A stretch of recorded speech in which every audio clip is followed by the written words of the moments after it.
जमीन पर हवाई जहाज की पहली परवाज 1903 में हुई, जब राइट ब्रादरान ने 1903 दिसंबर के अंदर पहली बार हवा के अंदर जहाज को उड़ाया। और उसके 118 साल बाद जमीन के बाहर किसी प्लेनेट के ऊपर, किसी सियारे के ऊपर पहली बार एक छोटे से जहाज की हेलीकॉप्टर की उड़ान अप्रैल 2021 में हुई। और ये था नासा का इंजेन्युइटी हेलीकॉप्टर, जो नासा के मार्स मिशन परसिवेरेंस रोवर के साथ गया था। और ये इंसान के लिए एक बहुत बड़ी छलांग थी। 4 पाउंड और 4 रोटर ब्लेड या परों वाला ये 350 वाट पावर रखने वाला हेलीकॉप्टर इंसान की एक बहुत बड़ी कामयाबी है। मरीख के ऊपर सबसे लेटेस्ट नासा की तरफ से जो रोवर भेजा गया है वो परसिवेरेंस रोवर है, जो इस वक्त जज़ीरो क्रेटर में अपना काम कर रहा है। और इस परसिवेरेंस रोवर के साथ इस हेलीकॉप्टर को टेस्ट फ्लाइट के लिए भेजा गया था। बुनियादी तौर पर इस हेलीकॉप्टर ने 5 परवाजें 30 दिनों के अंदर लेनी थी, यानी इस हेलीकॉप्टर के मिशन का दौरानिया सिर्फ 30 दिन था और मैक्सिमम 5 फ्लाइट इसके मिशन का मकसद थी। इसका मिशन बुनियादी तौर पर किसी दूसरे प्लैनेट के ऊपर, किसी दूसरे प्लैनेट के एटमॉस्फेयर के अंदर सिर्फ ये टेस्ट करना था कि वहां पे हम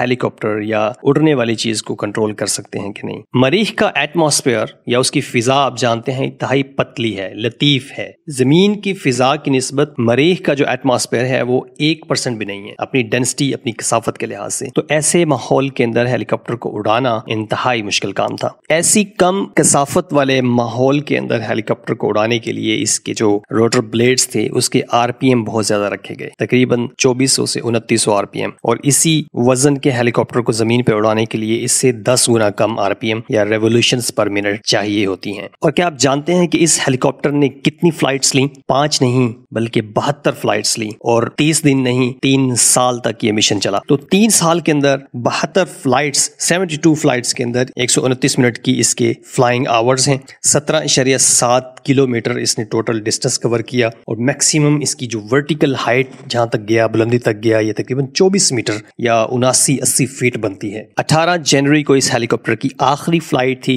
ये देखा गया कि जब ये नीचे उतरा परसेवेरेंस रोवर के पास, तो इससे जो इमेज हासिल की गई, उस इमेज के अंदर पता चला कि इसके रोटर ब्लेड जो हैं वो डैमेज हो रहे हैं। इन 4 में से एक या ज्यादा जो रोटर ब्लेड्स हैं, इसके जो पर हैं, वो डैमेज हो चुके हैं। और इसने उतरने से पहले ही परसेवेरेंस रोवर के साथ कम्युनिकेशन खत्म कर दी, यानी कि ये प्रीमेच्योरली नीचे गिरा और इसकी वजह इसके रोटर प्लेट का डैमेज होना है। इस हेलीकॉप्टर की मैक्सिमम रफ्तार जो थी वो 36 किलोमीटर फी घंटा रिकॉर्ड की गई थी। चूंकि मरीख और जमीन के दरमियान ज्यादा फासला होने की वजह से यहां से सिग्नल ट्रैवल करने में तकरीबन 6 से 20 मिनट लगते हैं, तो इस हेलीकॉप्टर को डायरेक्ट कंट्रोल नहीं किया जाता था। इस हेलीकॉप्टर को जमीन से प्लान्ड शेड्यूल्ड कमांड्स भेजी जाती थी और वहां पे इसको एग्जीक्यूट किया जाता था। मतलब ये कमांड्स के जरिए ऑटोनोमसली, ऑटोमेटिकली खुद से ऑपरेट करता था उन कमांड्स को देखते हुए, और वहां से डाटा कलेक्ट करता था, वापस अपनी परसेवेरेंस रोवर के पास आके लैंड करता था। इस हेलीकॉप्टर की डेवलपमेंट पर तकरीबन $8 करोड़